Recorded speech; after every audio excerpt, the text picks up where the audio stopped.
Good afternoon. I think most of you know who I am, but I'm David Contasta of the History Department, in case you don't know. It's a great pleasure for me to introduce my friend Thomas Keels here this afternoon.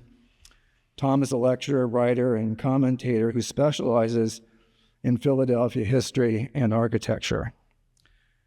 He's the author or co-author of 7 books, including Greed, Graft, and the Forgotten World's Fair of 1926, which took place 100 years ago to celebrate the 150th anniversary of the Declaration of Independence.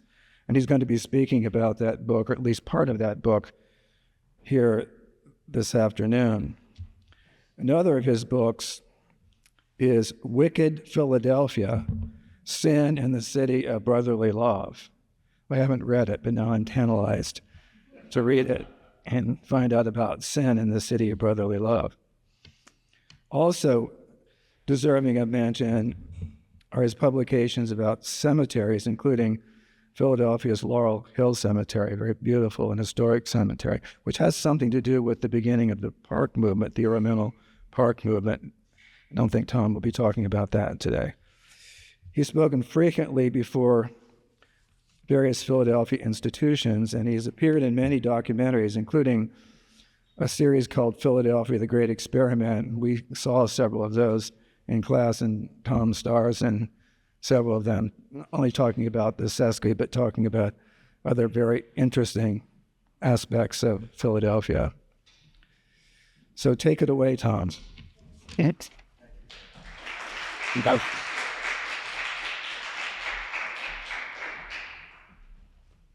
Good afternoon, everybody. Thank you very much for having me here today in this beautiful, beautiful hall. I'm just fascinated by that chandelier. And David, it's a great honor to be here. I seem to have a vague memory of interviewing you in one of the rooms in St. Joseph's Hall many years ago when I was doing interviews for Creatively Speaking on WRTI. So we go back a long way. So at any rate, I'm very happy to be here today to talk about the Sesquicentennial International Exposition, a great World's Fair or a not so great World's Fair, I have to be honest, that took place in Philadelphia 100 years ago. And today I'm not going to talk so much about the fair itself as about many of the political and the social tensions. Then as now, it was a very fraught, divided picture in American history. We think of the 1920s as this happy-go-lucky era, everybody dancing the Charleston and drinking bathtub gin. Like today, it was a very divided and divisive era.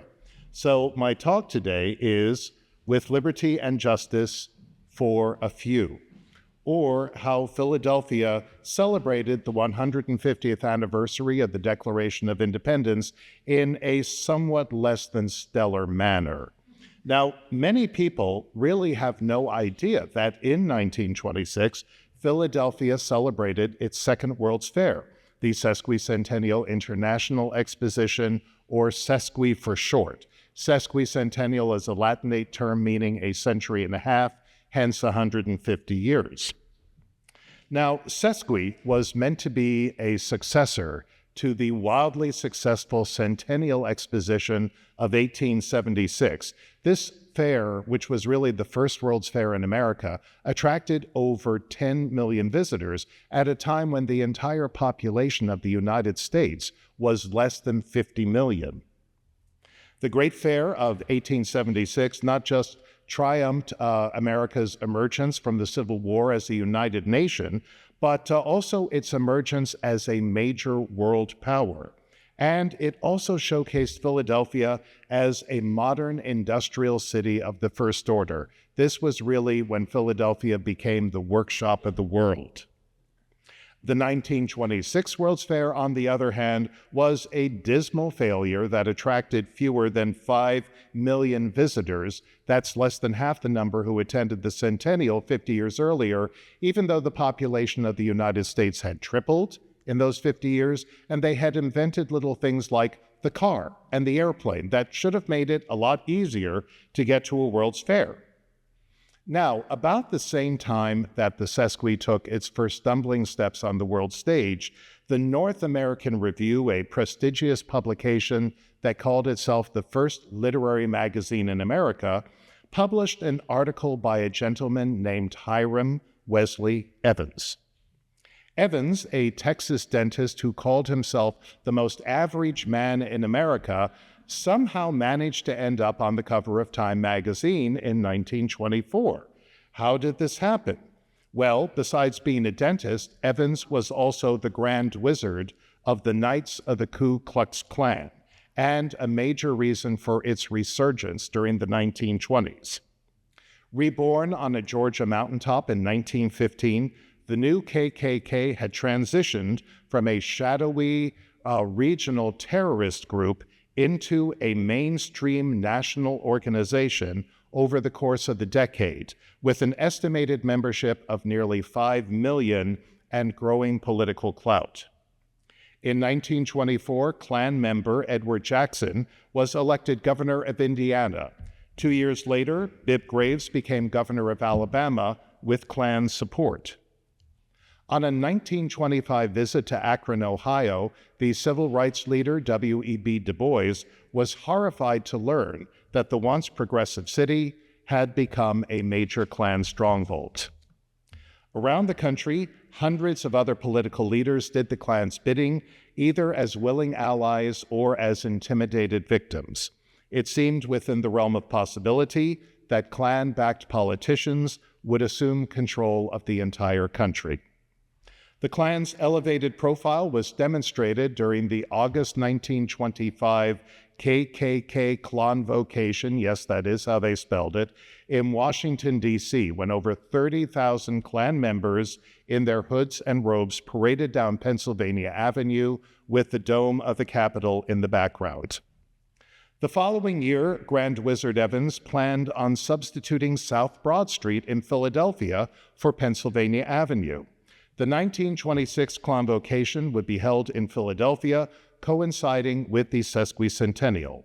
Led by Evans, an estimated 100,000 Klan members would march from City Hall down South Broad Street to the Sesqui Fairgrounds in League Island Park, where they would burn a giant cross on the lake, Edgewater Lake. Besides basking in the patriotic glow of the Sesquicentennial, the 1926 Convocation would highlight the Klan's growing presence in the Northeast and Mid-Atlantic regions.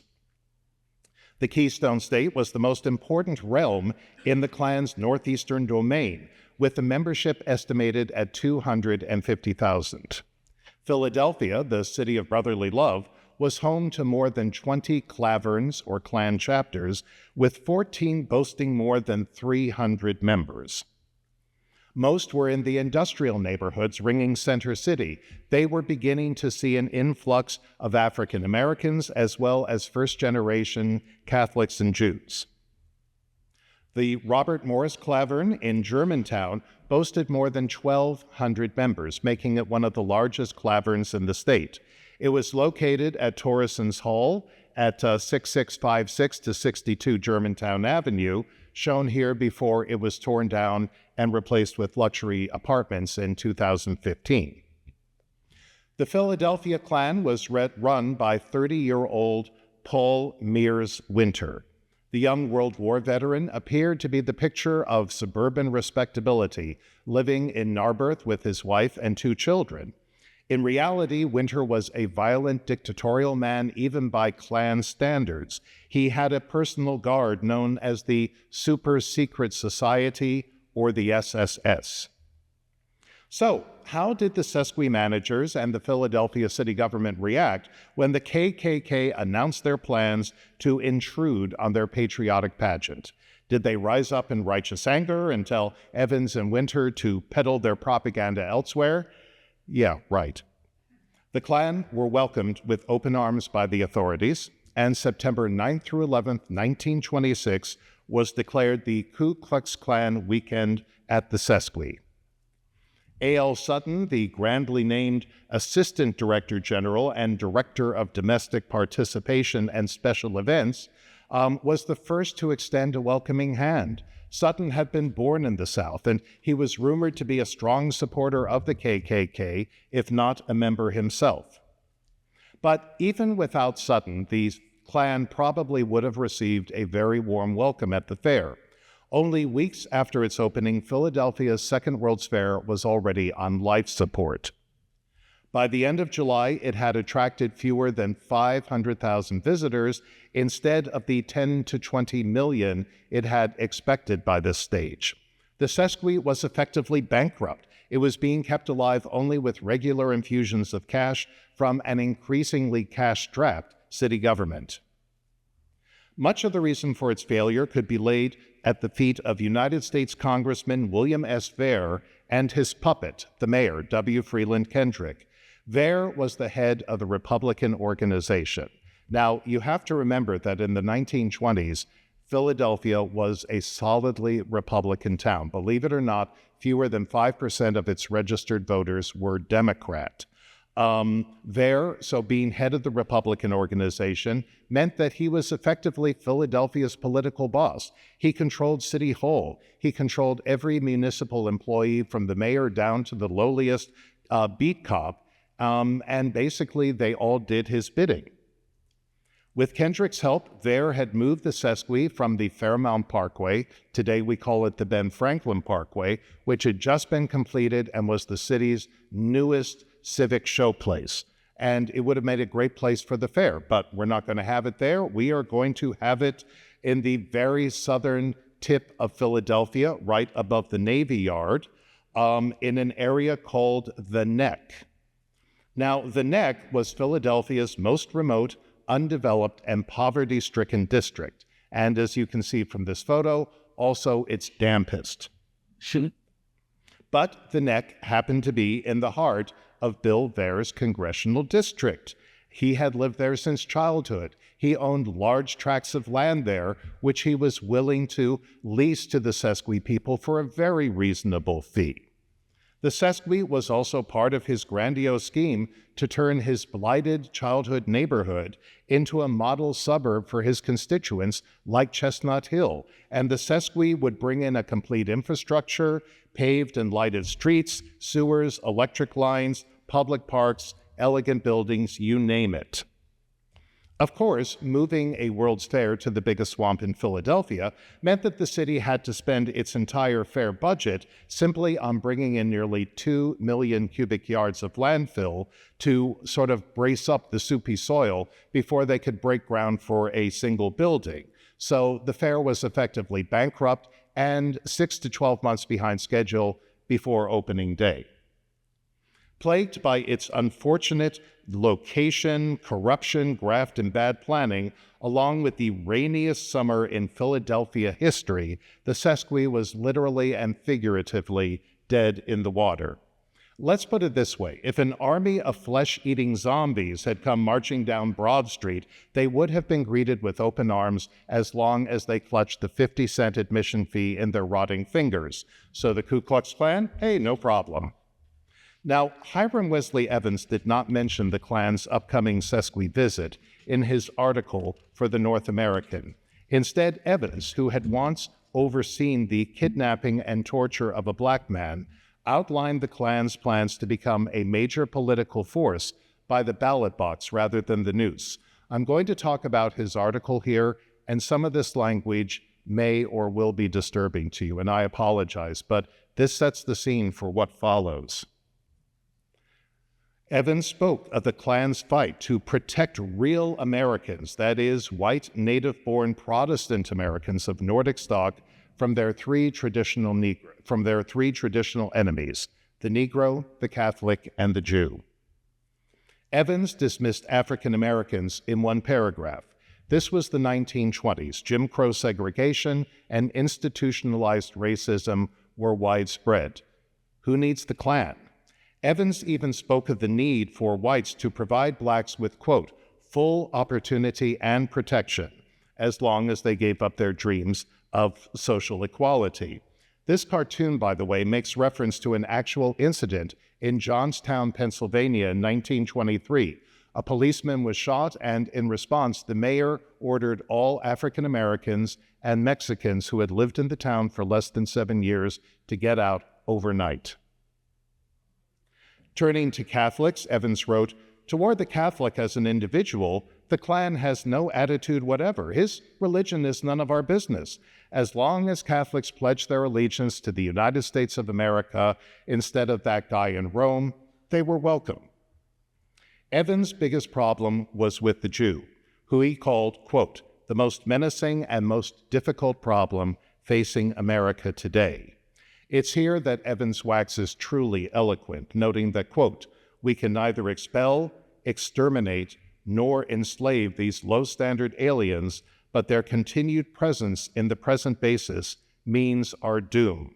Our attempt to find a sane solution is one of the best justifications of the Klan's existence." The Klan's campaign was aided by official efforts. In 1924, Congress passed the Johnson-Reed Immigration Act. This sharply reduced the number of immigrants allowed in the country from Southern and Eastern Europe. At the Sesqui, one of the most popular exhibits at the Palace of Education and Social Economy was for the American Eugenics Society.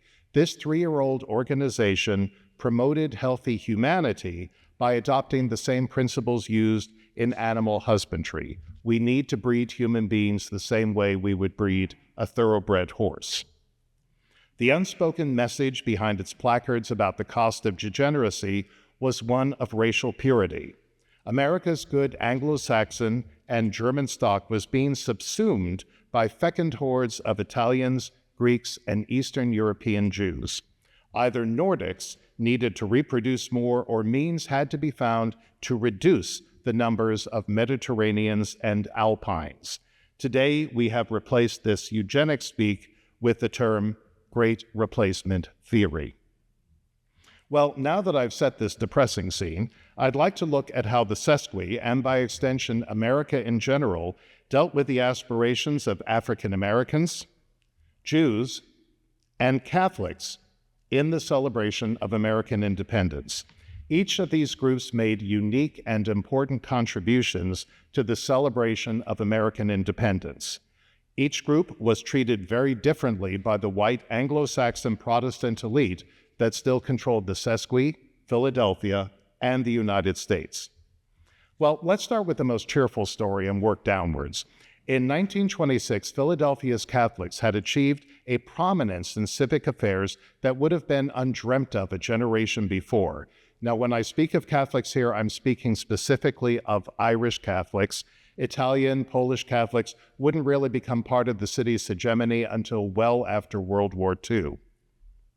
You still had some shadowy figures like Eddie Reagan, the Irish-American mobster, who had a machine gun mounted on his $20,000 Duesenberg.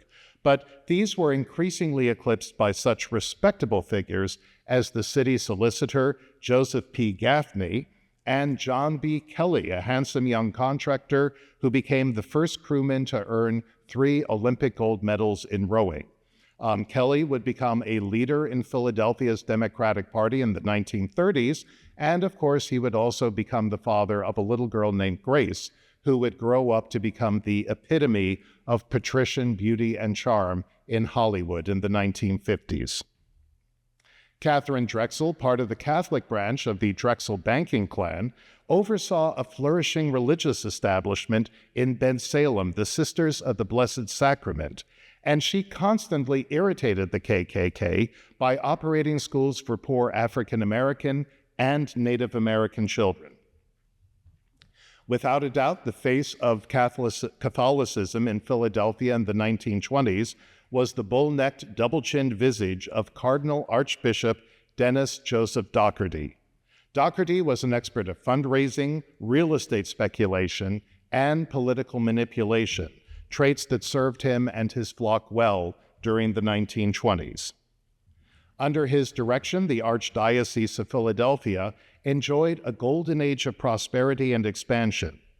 During the 1920s, dozens of new churches, parochial schools, colleges, and religious communities were established throughout the region, including Mount St. Joseph College. We had a female seminary at the Sisters of St. Joseph, but in 1924 it became a full-fledged college.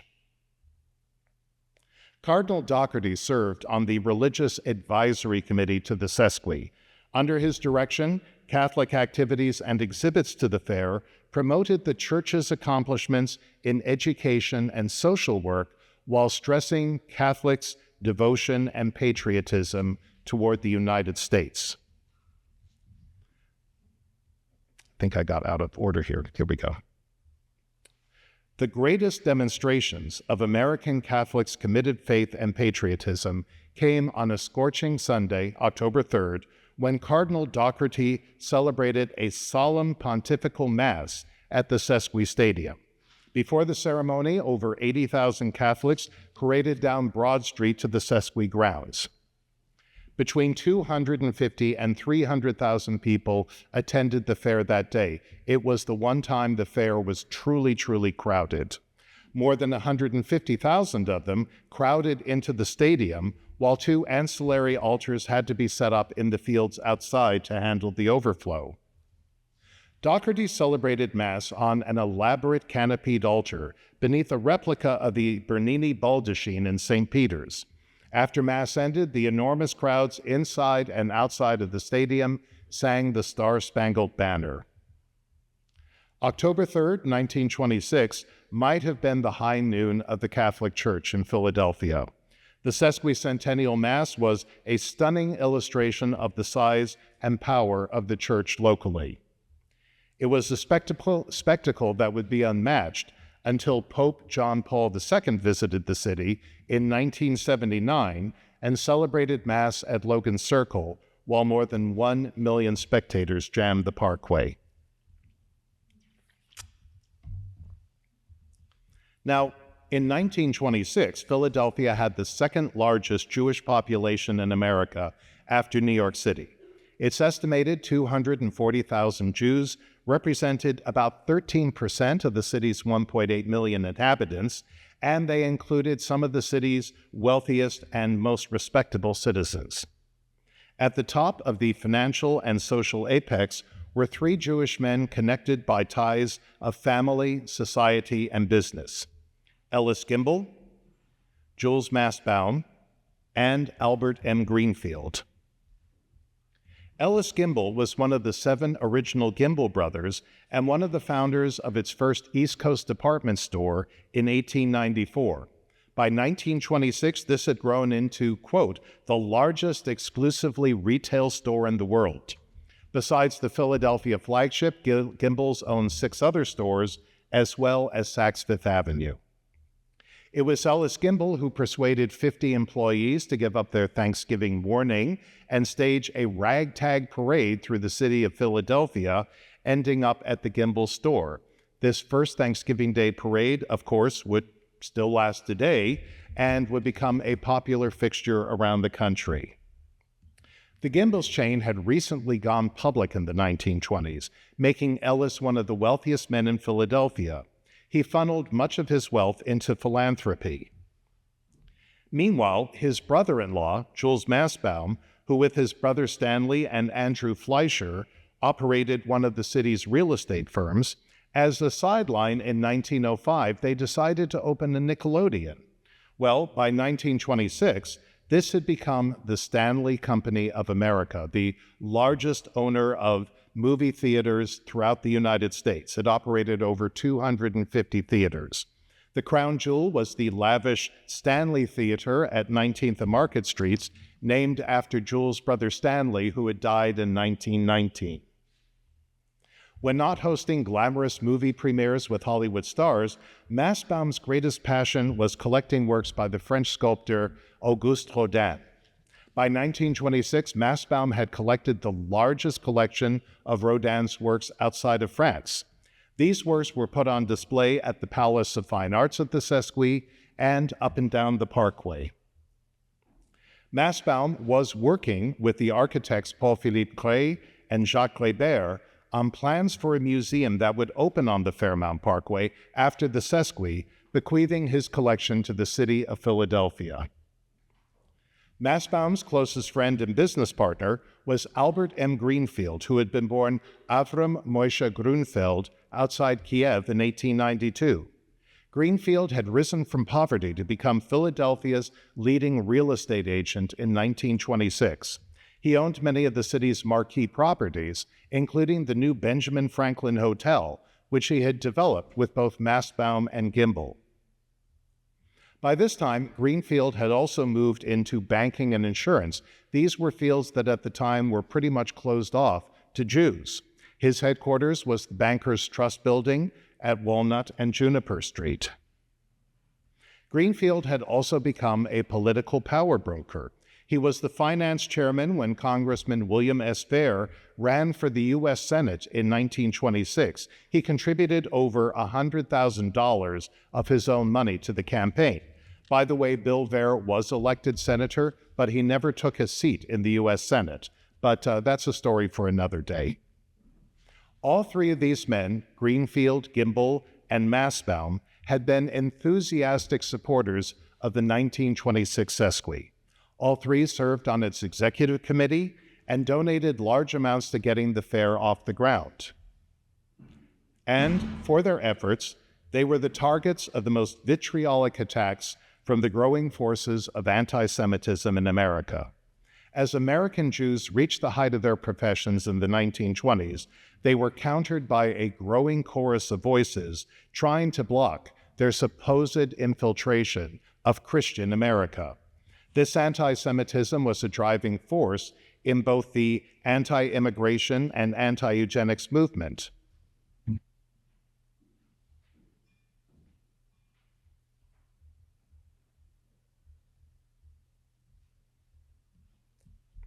I've already mentioned how the resurgent Ku Klux Klan viewed Jews as public enemies number one.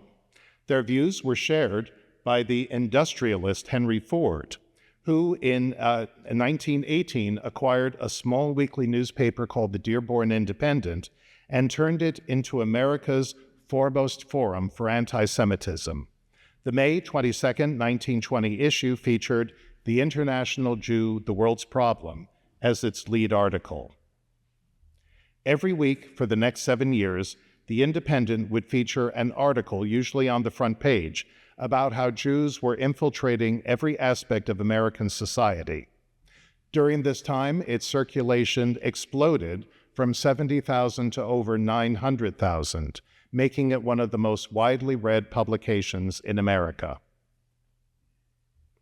In March 1923, the Dearborn Independent fixed its sights on the Sesqui with an article entitled, "Philadelphia, Victim of Land Speculation, Sees Independence Fair Dreams Fade Away."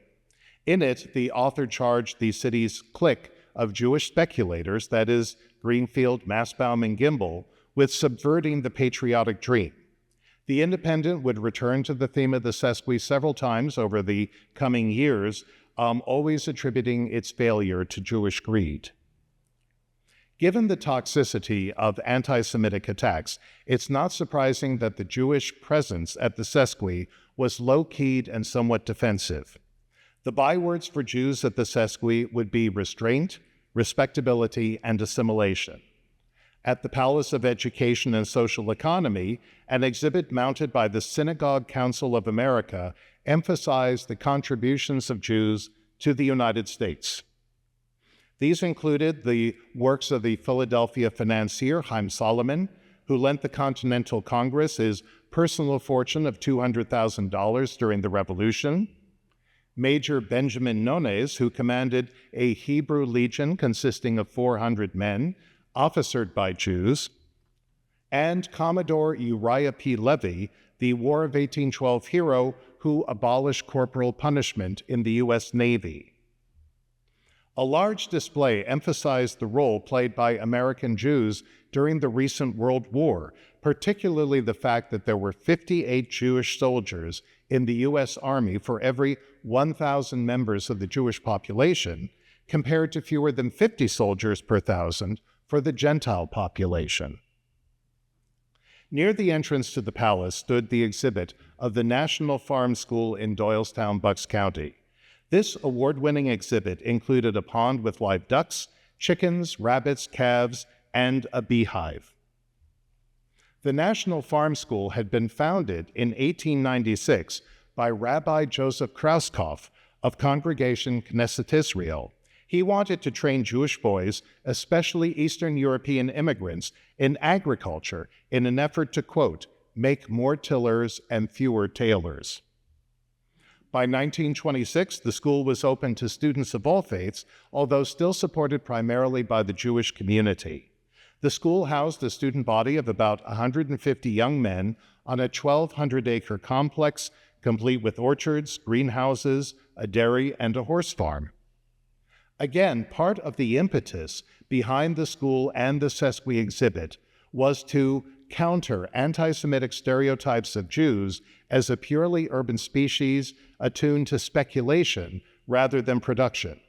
Krauskopf had hoped that the school's graduates would serve, quote, as leaders of Jewish colonies now in existence or hereafter to be planted. After World War II, the school became a four-year college, and since 2015, it has been known as Delaware Valley University. But few people remember its early role as perhaps America's first kibbutz. On Sunday, October 3rd, while hundreds of thousands of Catholics flocked to the stadium to celebrate Mass, about 25,000 Jews crowded into the auditorium for their own patriotic celebration. Plans for a preliminary parade by Jewish groups to the Sesqui grounds had been canceled, officially to spare the feelings of Christians who might be offended by such a procession on a Sunday. The real reasons behind the cancellation might have been more complex. Jewish planners might have realized that a second parade, competing with the 80,000 Catholics marching down South Broad Street, would have been a logistical nightmare. Or perhaps they did not wish to be upstaged by the Catholics' larger numbers, or perhaps they were concerned over providing a highly visible target for anti-Semitic anger. Regardless of the reason, it fell in line with the desire of many Jews in the 1920s to blend in with American society. In 1926, Philadelphia was home to roughly 150,000 African Americans. Again, it had the second largest black population in the U.S. after New York. This photograph shows Tindley Temple, home of the Calvary United Methodist Church, which was constructed on South Broad Street during the Sesqui period.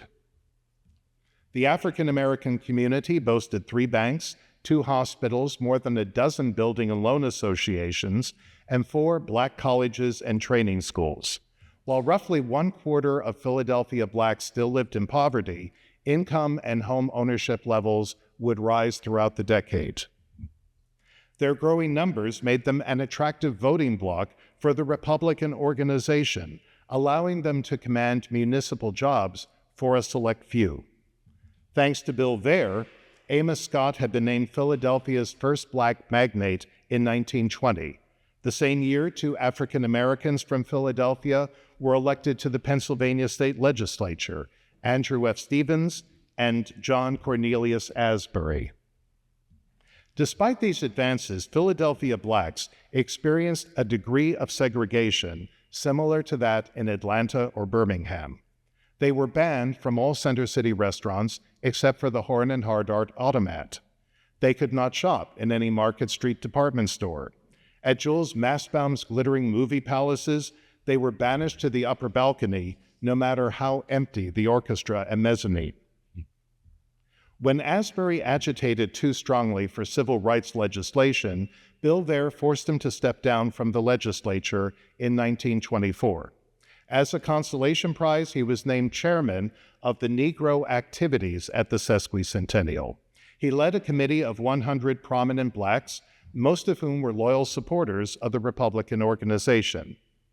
Sadly, it soon became obvious that the Committee on Negro Activities was window dressing with no real power. Asbury was told that there would be no need for a separate Negro exhibits building at the Sesqui. That would constitute segregation. At the same time, he and his staff were banished to a building Asbury owned at 12th and Spruce Street.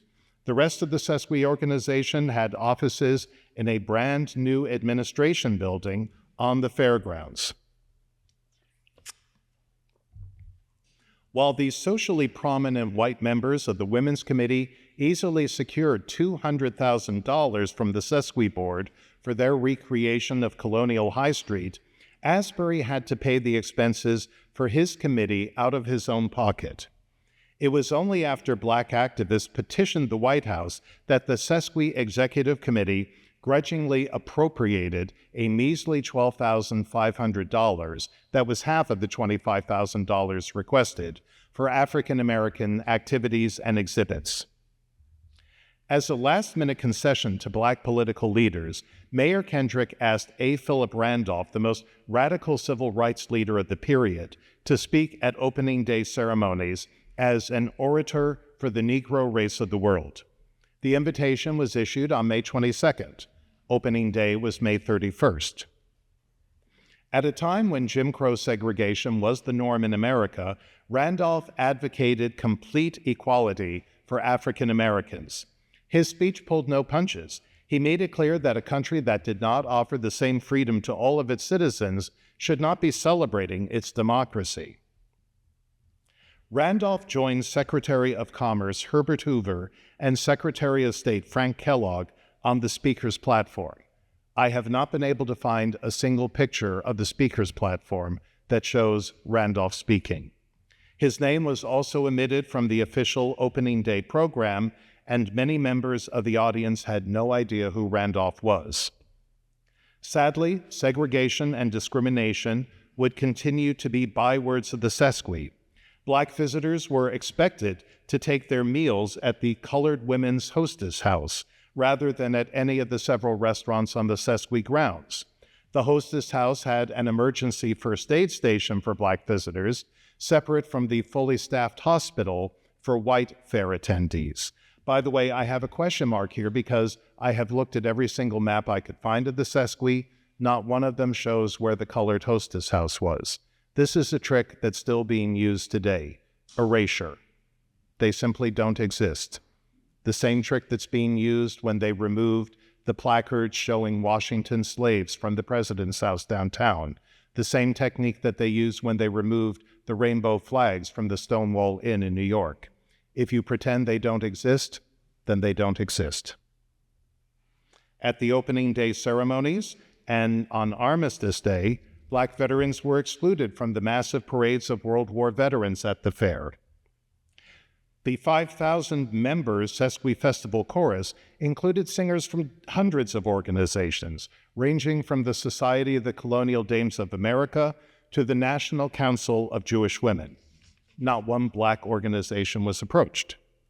When Black singers attempted to audition, they were physically rebuffed by chorus director Clara Abbott, seen at left.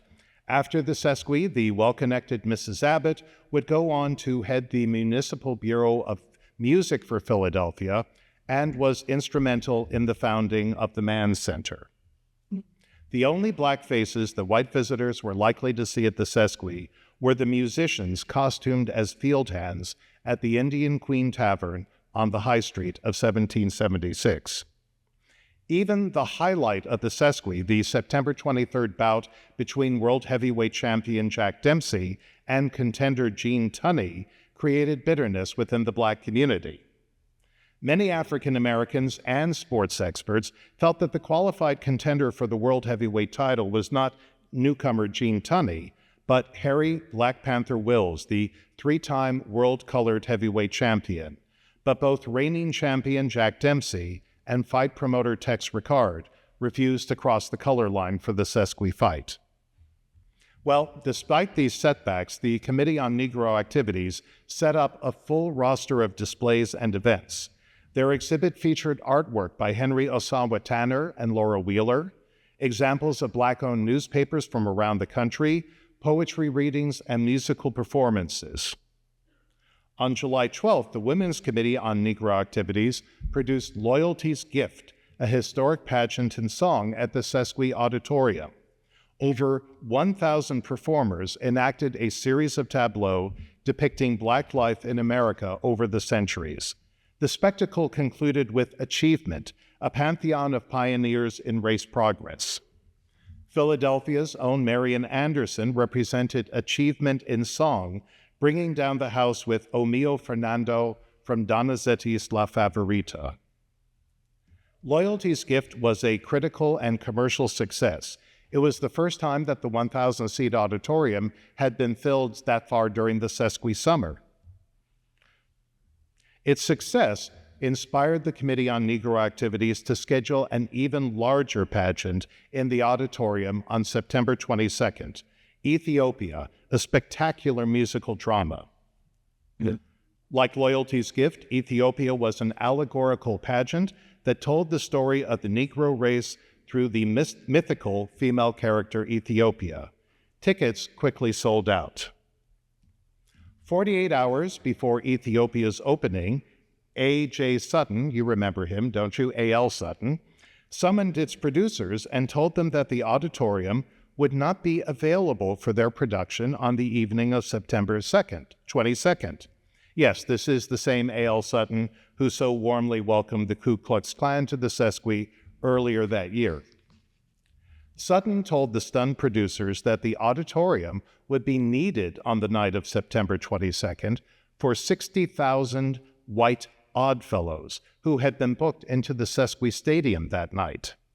Evidently, the normally efficient Sutton had not realized that the night before the Dempsey-Tunney fight, the Sesqui Stadium would be filled with carpenters and workmen setting up for the World Championship bout. Sutton told the producers that they would have to stage Ethiopia at the auditorium on September 23rd, the same night as the Dempsey-Tunney fight. When the producers pointed out the difficulty of alerting thousands of ticket holders at such short notice, and also that they had a legal contract for the night of September 22nd, Sutton told them that they could take it or leave it. Well, contacting all of the ticket holders was next to impossible, especially because many neither had a radio nor a telephone. Circulars were not distributed until the morning of the 22nd. That evening, hundreds of ticket holders for Ethiopia showed up at the auditorium, mystified to find the hall filled with white Oddfellows instead of black performers. The next night, September 23rd, approximately 200 people braved the pouring rain and boxing-crazy mobs to see Ethiopia at the auditorium. The small audience clustered around the footlights, watching the figure of Ethiopia plead for justice, which at that very moment was being denied her. The production was a financial failure, netting less than $1,000 rather than the $15,000 anticipated. It effectively bankrupted its producers. Ethiopia marked the swan song of black efforts to participate in the Sesqui. The Sesqui Centennial became yet another bitter disappointment for Philadelphia's African-American community. Now, it's quite possible that Mr. Sutton's barely concealed sabotage was his way of striking back at one of the parties that blocked his efforts to have the Ku Klux Klan attend the Sesqui. When news of the convocation became public just before the fair opened in May 1926, religious and civic leaders around the country, both black and white, protested, but neither the fair managers nor the city government wavered in their commitment to welcoming the Klan. When asked about the convocation on a June visit to Baltimore, Mayor Kendrick treated the KKK as if they were just one of many fraternal organizations visiting the fair that year. Yeah, they're wearing hoods and white robes, but everybody wears funny costumes. The Shriners have fezzes. What's the problem? Well, when Kendrick took no action to ban the Klan, Philadelphia's Rabbi Louis Wolsey took it upon himself to shame Kendrick publicly. Wolsey was senior rabbi at Rodef Shalom Synagogue and a figure of national importance in American Judaism. In mid-June, Wolsey's open letter to the mayor appeared in the Jewish Daily Bulletin and was quickly picked up by the national press. After asking Kendrick if he had indeed approved the Klan to visit the Sesqui, Wolsey respectfully asked the mayor to review the lack of logic in his thinking, since the Ku Klux Klan is counter to the principles of the Declaration of Independence. With impeccable courtesy, the rabbi concluded by assuming that a sensible man like Mayor Kendrick would not allow any organization which preaches religious or racial hatred to participate in the joy of our sesquicentennial. Well, not long after, Kendrick finally caved. On June 22nd, his office issued a statement announcing that the Ku Klux Klan will not be permitted to parade and will not be permitted to assemble as a body within the Sesqui. He effectively banned the Ku Klux Klan from Philadelphia in general. He also explained that until the recent protest had reached him, he had been completely unaware that the Klan conclave and pageant were even on the Sesqui schedule. Well, within 10 days of his capitulation, Kendrick was reveling in his new role as protector of all faiths. "I will not allow any group of men hooded and masked to dictate to me," he boasted, as he stood before the annual convention of the Daughters of the American Revolution on July 3rd. By early August, the Klan had decided to move its convocation back to Washington, the site of its triumph in 1925. But the Invisible Empire would not allow Mayor Kendrick to escape unscathed. Local Kleagle Paul Winter warned that Kendrick will pay in the long run all right. Rumors swirled that the Klan would exact its revenge by unearthing evidence of a deep, dark secret that would destroy the mayor's personal life and professional career. It would prove beyond the shadow of a doubt that the Presbyterian Scotch-Irish mayor actually had Jewish blood running in his veins. And indeed, Kendrick's political career did grind to a halt after the Sesqui ended. He left office in 1928, worked in insurance, and ended his days as general manager of the Benjamin Franklin Hotel, run by his friend and Sesqui associate, Albert Greenfield. Meanwhile, Bill Vair would suffer a massive stroke, be refused entrance to the U.S. Senate because of rumored election fraud, and would fall from power as a political boss before his death in 1932. But was this the result of a Ku Klux Klan curse, or just karma for running the most corrupt, poorly planned, financially unprofitable World's Fair in American history? Meanwhile, Philadelphia's African American, Jewish, and Catholic communities would survive the slights and insults of the Sesqui and would gradually consolidate their power bases, although they would not come to the forefront of Philadelphia politics until well after World War II.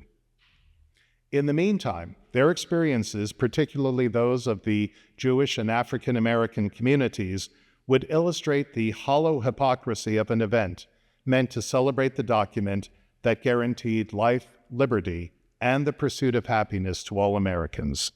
Let's hope we can only do better this year. Thank you very much.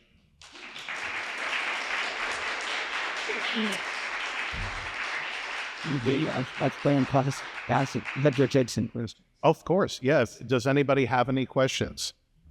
Yes, in the back. Right. Why was that?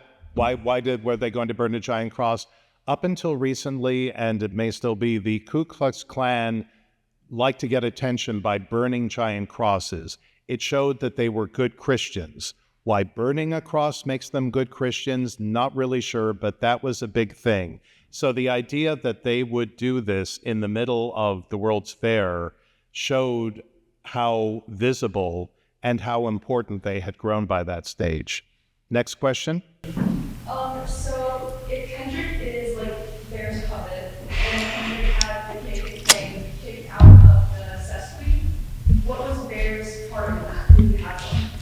By this point, Vair had sort of stepped away from the entire sorry mess. He realized that the fair was a huge failure, very much his doing, but he wasn't the one who signed the paper moving it down from the Parkway to the swamps of South Philadelphia. Mayor Kendrick's signature was on that. So basically at this point, Vair, like a true politician, begins to step back and pushes Kendrick forward to take the blame.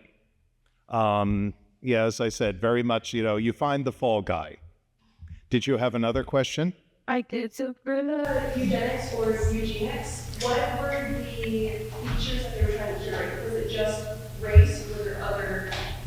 The idea was that they were trying to breed better human beings by breeding the right sort of people, which was not really specified. And by the way, this was not a fringe organization. In 1926, the American Eugenics Society was supported by people like John D. Rockefeller, J.P. Morgan, Margaret Sanger, the founder of what is now Planned Parenthood, and the president of Harvard University.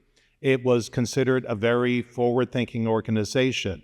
But gradually the fangs came out.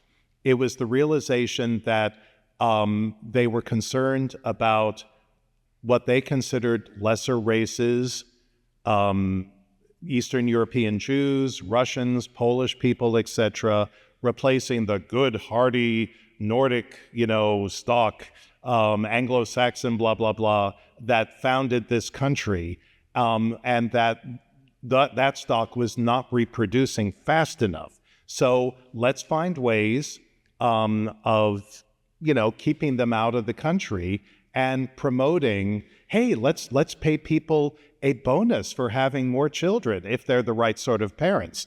Sounds familiar. It's still sort of floating around today. As I said, the great replacement theory. The Nazis adopted these ideas. Yes, that's a very good point, David. When the Nazis were, first of all, another point I want to make was that social undesirables, people who were labeled as drunkards, mentally retarded, that was the phrasing used, sluts, people who slept around a lot, could be forcefully sterilized as a result of legislation that was passed thanks to the American Eugenics Society. Some of these laws did not come off the boards in some states until the 1990s. And so people were having their lives destroyed by this. When the Germans came to power, when the Nazis came to power in Germany in 1933, they were looking around for ways to promote good Aryan stock. Hey, those American eugenicists, they've got some really good ideas. And the founder of the society did receive a high honor from Adolf Hitler. So, very disturbing currents in American life. Yes? It's just a tiny note. I don't know if our students know that the Albert Greenfield, who was one of the great Jewish leaders, owned the property is now our Sugarloaf campus. Our Sugarloaf, second part of the campus, was the Albert Greenfield estate. And they also did great things in education, because there's a Massbom school, I don't know if any of the Philadelphia students know Massbom High School, and Albert Greenfield, there's a public school downtown. So that was a big contribution. And probably, maybe there's 3 people in the room old enough to have gone to Gimbel's. And I think, there was a Gimbel's in New York too, wasn't it? It's where Beverly is where Beverly, the mother, liked to shop on the Goldbergs. That's probably the only frame of reference these guys have. Yeah, no, very much so. And it's very interesting because all 3 of these men really made so many contributions to Philadelphia life in general. Greenfield, because he invested so much money in the Sesqui, his bank was one of the first to fail during the Depression. And part of that was because all the WASP bankers got together and said, yeah, let's let him fail. And after the Depression ended, he recouped his fortune, became, again, one of the largest realtors and department store owners, and was able to afford the beautiful Sugarloaf estate. So fascinating careers for all 3 of these men. Any other questions? Yes, ma'am. They loved them. The foreign exhibits, and there were not a lot at the Sesqui because the entire fair was so messed up that most of the major countries like Great Britain, France, Germany, etc., decided not to have exhibits there. They had small trade exhibits. So there were only a handful of foreign exhibits, and they were for countries like Persia, Czechoslovakia, Cuba. But these were among the most interesting exhibits at the fair. The Persian exhibit, I'm blanking out, it was designed by a local architect, but it was a mosque, and it had beautiful mosaic work on it. The Cuban, the Czechoslovakian was very cutting edge, very modernistic. They were among the most architecturally novel exhibits at the fair, and people flocked to them. The Spanish exhibit, people went because they could see flamenco dancers, they could see Goya and Velasquez paintings. Japan had kabuki and no theater and dancers and things like that. So they were among the most popular because they did give people a look into another world that we've come to expect from World's Fairs now. You know, it's a small, small world, but at the time it was still fairly novel, but on a very limited scale. Thank you. Yes, sir. You talked about how Jewish, African American, and Catholic people made it out of this, but did they face any other consequences or extensive prejudice after this because of the failure? Were they? Very much so.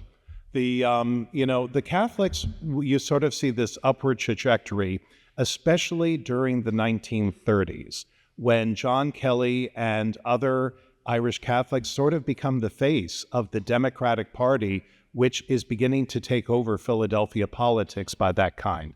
And it's interesting because at this point, Albert Greenfield has had enough of Republicans. He becomes a huge fundraiser for the Democratic Party. So, but Jewish, certainly there would continue to be discrimination on the Jewish side. You had the Locust Club in downtown Philadelphia because Jews were not allowed in the Union League or in a number of the other major men's clubs that dominated Philadelphia society.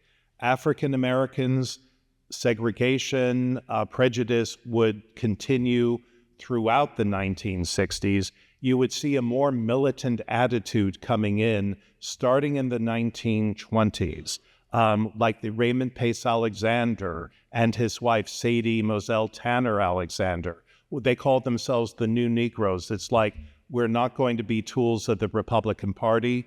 They too became part of the Democratic. So the revival of the Democratic Party sort of became this bandwagon that Catholics, Jews, and African Americans could join. And that's one of the reasons that it became so powerful and so popular in Philadelphia.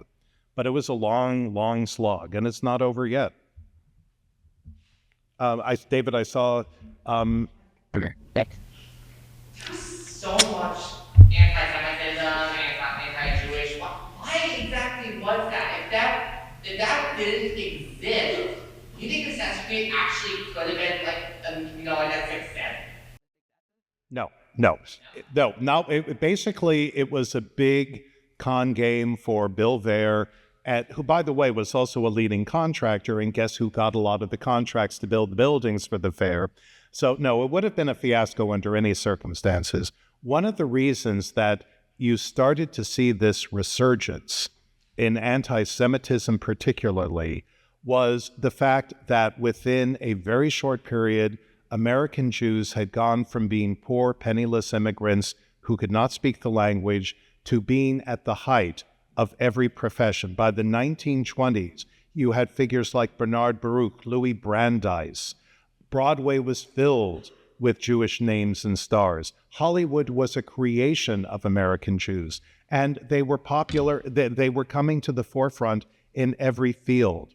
So there was this feeling of, we're being threatened. You know, American Christian society is under threat. The idea that there was enough to go around for everybody did not occur. It's like, oh, no, they're taking away our birthright, so we have to keep them out.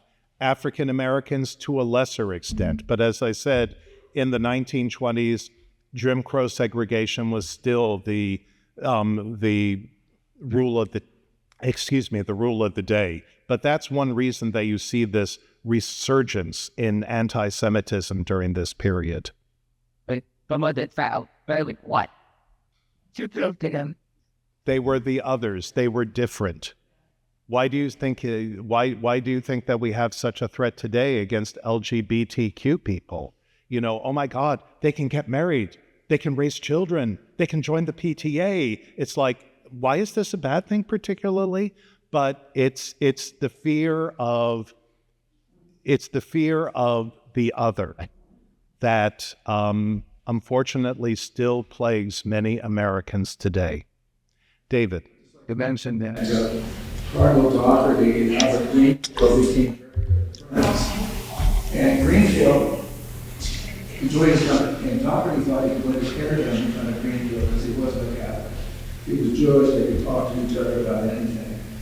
And Greenfield took Cardinal Doherty around suburban Philadelphia during World War II to try to designate places for the Archdiocese to build Catholic schools after the war. I would add that Greenfield invited John F. Kennedy to stay at Sugarloaf. I think he spent the night there. Lyndon Johnson did, Gerald Ford did, and so forth. So when you go to Sugarloaf, you can think of these famous people who were in that place. So these two are rather interesting characters. I'm glad you brought that up. I'd forgotten about that. But yeah, they would go land shopping, you know. That's Anything else? Oh, yes, sir. the original thought for this subject matter. What got you into it, Steve? It was an amazing, obviously passion build contagion. I'm like, whoa, what was it this value? So then My first book for Temple University Press was Forgotten Philadelphia, Lost Architecture at the Quaker City, about all of these buildings that were once part of the landscape. And the cover of the book is this giant Liberty Bell that was the entrance to the Sesqui. And I came across it, and that was the first time I knew that Philadelphia had a Second World's Fair. And, you know, I ended up on the cover of the book, but it's like, well, who has the World's Fair and doesn't, like, promote the heck out of it? And it's like, well, when it's a huge financial and political fiasco, you try to bury it as quickly as possible. And that's where this came from, that this truly is hidden history. Once the fair was over, the buildings were auctioned off for pennies on the thousands of dollars. They were demolished and buried as quickly as possible. I spoke to the executive director of the American Swedish Historical Museum, which is on the Sesqui grounds, and she says that whenever they try to plant something more than a little seedling, they keep clanking into chunks of concrete from the buried Sesqui buildings. So that's where this came from, this entire history. And people who know things about Philadelphia history, they say, oh yeah, you're talking about Memorial Hall. No, that was 1876.